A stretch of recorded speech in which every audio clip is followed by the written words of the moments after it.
Esther capítulo 3. Muito bem, olha aqui para o reverendo. Hoje nós vamos falar sobre um texto da Bíblia que conta sobre uma guerra que os judeus enfrentaram. Se você já leu o livro de Esther ou já ouviu a história de Esther, Esther era uma rainha, ela era judia, casada com o rei Xerxes. Tem Bíblia que fala rei Assuero, é a mesma pessoa. Ela era casada com um rei da Pérsia, um rei persa. E olha o que aconteceu. Esse rei, ele tinha lá um ministro, o homem que tinha o cargo mais importante no seu reino, chamado Amã. E esse Amã, ele odiava os judeus. Ele tinha ódio, mas um ódio terrível dos judeus. Um ódio terrível dos judeus. Ele tinha tanto ódio que ele procurou o rei. Ele era ministro do rei, ele era um conselheiro do rei, um administrador que o rei confiava. Ele procurou o rei e falou assim: rei, temos que destruir esse povo, temos que exterminá-los.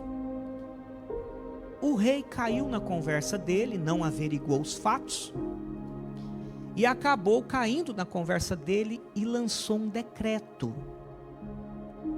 O decreto dizia que no dia 13 do mês de Adar, era o nome do mês deles, diferente do nosso, imagine que fosse qualquer mês do ano.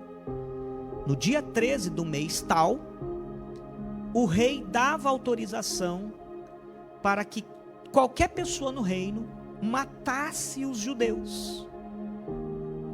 E quem matasse um judeu, lá no decreto dizia que podia ficar com seus bens. Olha que coisa absurda.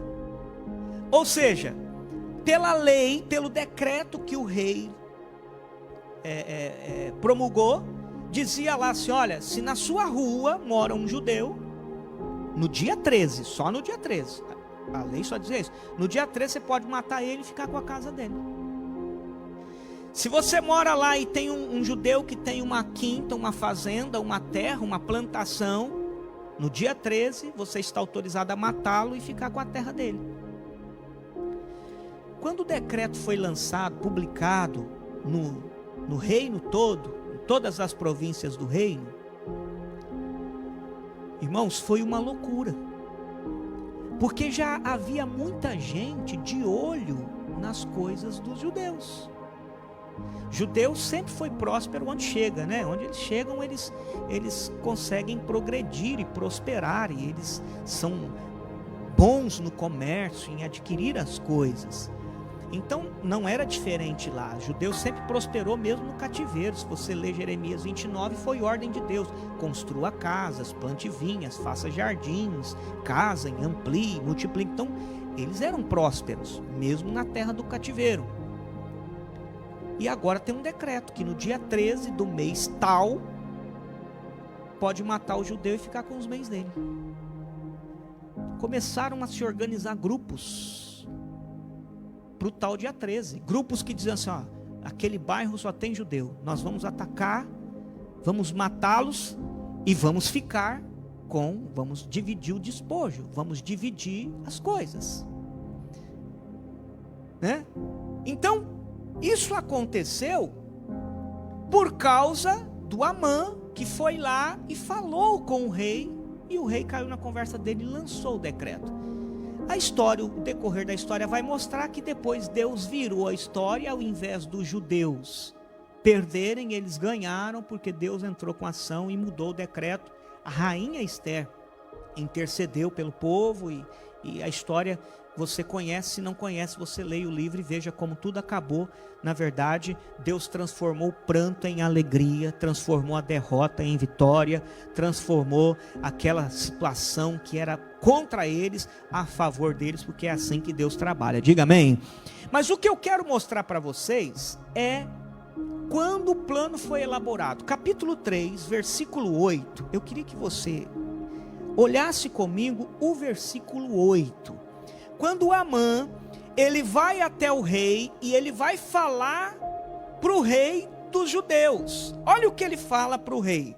Capítulo 3, só o versículo 8 aqui. Você pode ler comigo, quem não tem a Bíblia tem na tela. Diz assim: e Amã disse ao rei Assuero, tem tradução que diz ao rei Xerxes, que é a mesma pessoa: existe espalhado e dividido entre os povos, e em todas as províncias do teu reino, um povo, o quê? Cujas leis são diferentes das leis de todos os povos, que não cumpre as leis do rei.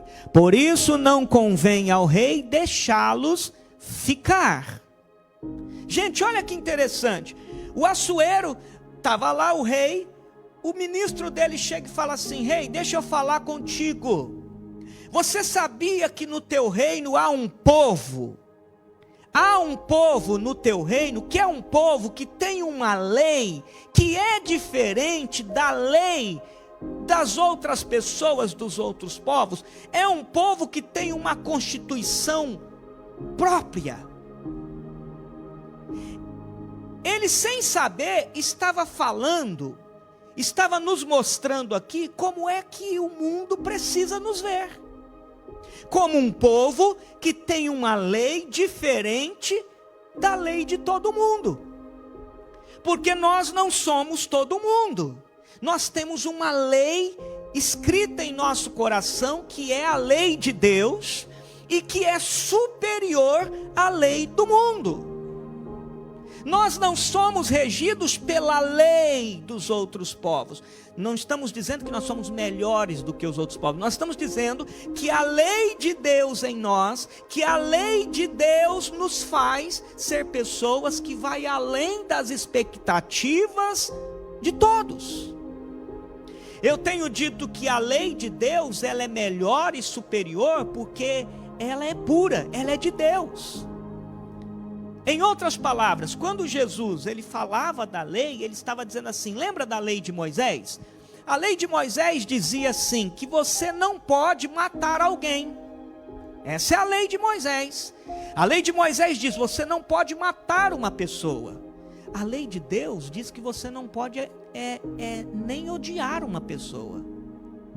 Você não precisa matá-la. Se você só tiver raiva dela, você já é réu, você já é desaprovado por Deus. Então a lei de Deus é muito superior à lei dos povos. Digam amém? Ela é mais pura, né? Na lei de Moisés dizia, não adulterarás. Na lei de Deus, Jesus disse, na minha lei, não é adulterar não, é só olhar com pensamentos. É só olhar com pensamentos impuros. Já está no pecado. Então a lei de Deus, ela é superior. Digam amém. Ela é superior. E o Amã falou assim: está vendo esse povo? Esse povo tem uma constituição própria. As pessoas precisam olhar para nós e ver que nós somos pessoas que têm uma conduta, uma constituição própria. Nós não fazemos o que todo mundo faz. Nós não gostamos do que todo mundo gosta. Nós não, sabe? Porque nós temos uma lei de Deus superior que nos rege. Diga amém.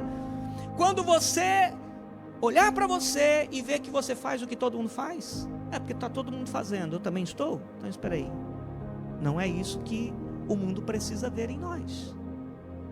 O mundo precisa ver em nós que nós temos uma lei muito superior. Jesus, explicando sobre isso, ele falou assim, que se alguém te obrigar a caminhar 1 milha, vá 2 com ele.